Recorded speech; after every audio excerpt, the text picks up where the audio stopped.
Hi, everybody. We're going to pick up where we left off towards the end of chapter 2. We now have a name for him. His real name is Castle Crenshaw, but his nickname is Ghost. He's given himself that nickname because of how he felt with the incident with his dad. And Coach has offered him a part on the team, which he originally turns down because he's interested in basketball. But he's convinced, and now Coach is giving him a ride home, and they've just stopped because they recognized his mother walking home. Pull over, I repeated. That's my mother. Coach pulled to the side of the street. I rolled down the window. Ma, I called out, waving to her. She looked, then looked again, trying to make sure I was who she thought I was. Cass, she said, approaching the cab. What are you doing in a cab? Matter of fact, what are you doing in the front seat of the cab?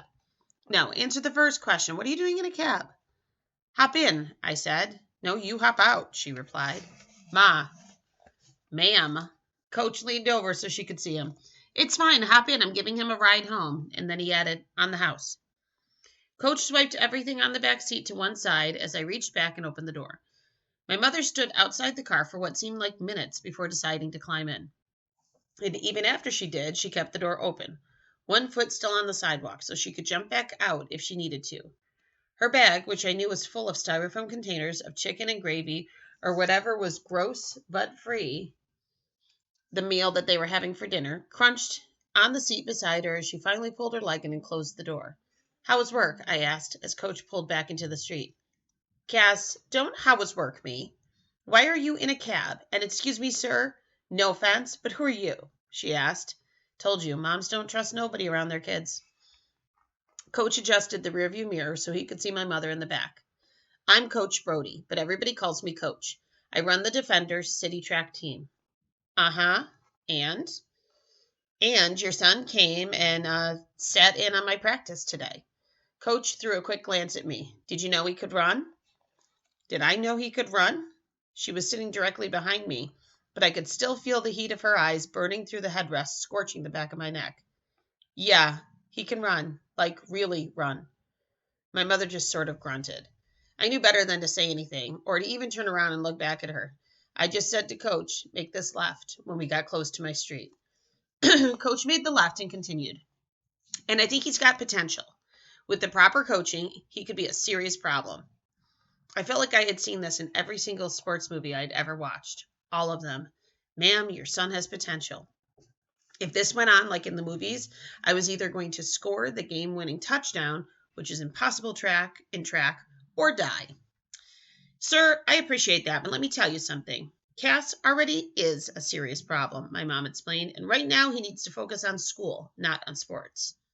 Right here, I murmured to let Coach know where to stop and let us get out.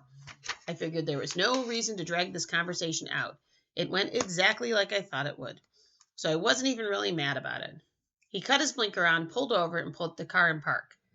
Listen, Coach turned around to look my mother in the face. I totally get that.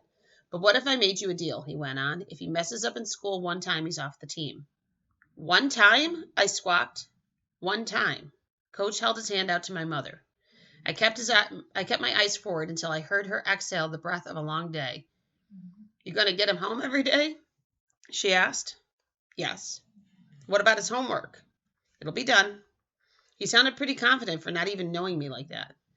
Coach gave us both one of his cards. I put mine in my backpack while Mom gazed at hers, making sure everything was legit.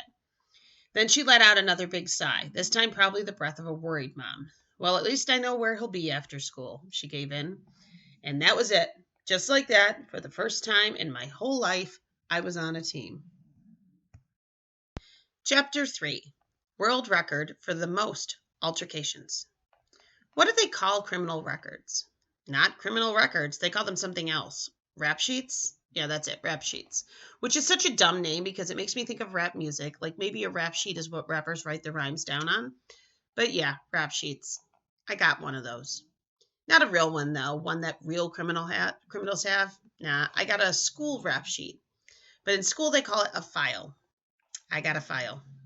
And even though I've never actually seen it has to be pretty big. Because I'm always being sent down to the principal's office or put in detention or suspended for shutting down people for talking smack. Oh, Castle, why your clothes so big? Why your pants so small? Why your name Castle? Why you always smell like you walked 1,000 miles to get here? Why it looked like somebody tried to cut your hair with a butter knife? And my response would be, well, let's just use the schooly term, not exemplary behavior. But I'd made a decision that there would be no more entries added to that file. The file would be closed forever because now my new career in track, which was really my soon-to-be career in basketball, was at stake. All of a sudden, I had too much on the line. There would be no more altercations. That's the word Principal Marshall always used on the phone with my mother. Altercations. And I was altercation free for 17 hours and 2 minutes. 2 of those hours were spent watching one of those corny, romantic, mushy movies with my mom. She loves those things. And every night when we're eating dinner, she sits on her couch in the living room and watches one while opening mail and clipping coupons. I always spread all my blankets out on the floor, 3 to 4 to make what Ma calls a pallet, which is where I eventually doze off. She takes the couch. We haven't slept in our room since Dad. It's too weird for her to try to sleep in the room they slept in, and I got this thing about being as close to the door as possible, just in case we have to get up and run again. Plus, now that I've gotten older, I just want to make sure I'm near her in case I gotta protect her. So yeah, that was 2 hours, 9 p.m. Then I was asleep for 10 hours. I'm grumpy when I don't get at least 8.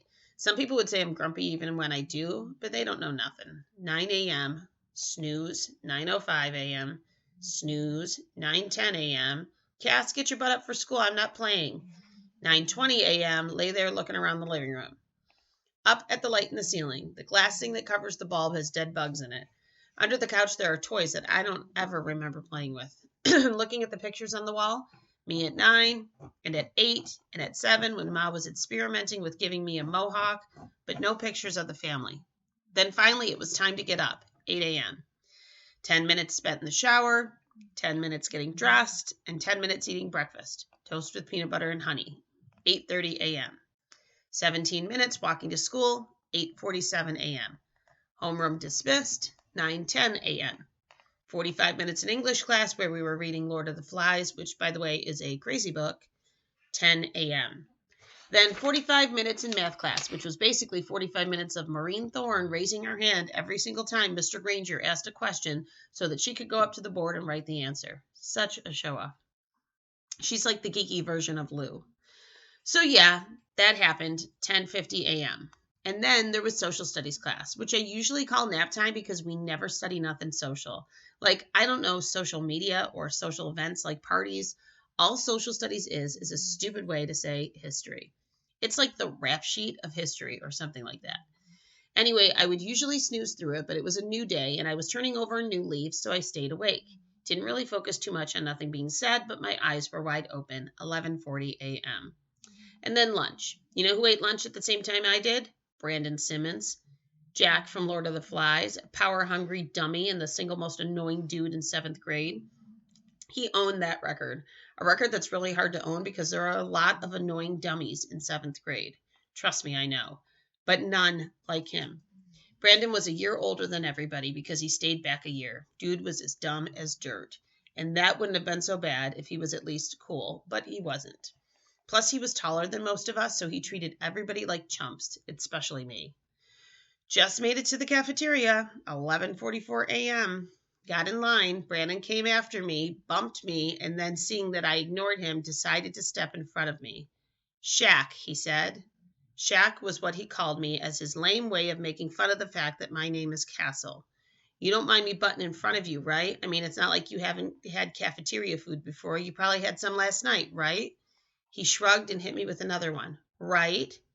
The only reason Brandon even knew about my mother is back when we were in the 4th grade. Yes, I've known him that long. And my mother thought it would be a good idea to come speak at career day. And Brandon had used it as fuel ever since. He grinned, then looked around to make sure other people had heard him, which was always the most important part of his jerkness. Then a few more, right? I sat at the table, 11:50 a.m., the same table I sat at every day with my 2 friends, Dre Anderson and Red Griffin. I met Dre this year, and we hit it off because he's a ball player too. Plays for the Boys and Girls Club, and he told me I should have played, but I missed the tryouts. On purpose. Thing is, Boys and Girls Clubs don't ever really cut nobody. Everybody can just sign up and play, but who wants to be on a team with a bunch of pity players? I don't want to bust Dre's bubble because that ain't cool, but for me, I'm too good to play on a team like that. I mean, I didn't really know that, but I knew that, you know? And Red, well, I've known him a long time. We've been cool since fifth grade, mainly because even though we've never really talked about nothing bad, we both kind of knew something bad had happened to us. Like for me, the best way to describe it is I got a lot of scream inside. And I could tell Red did too. He was a white boy with red hair who everybody was friends with mainly because people were scared that he was crazy, and it's better to be on crazy's good side. Jessica Grant said her mother said the only reason people have red hair is because they're red on the inside. Red like violent. But I got black hair, so what does that mean? I'm black on the inside? Anyway, Brandon came and sat next to Red at the table. He usually sat farther down by the other gas mouse, but not today. Today he sat right next to Red and right across to me and Dre. And we're going to stop there.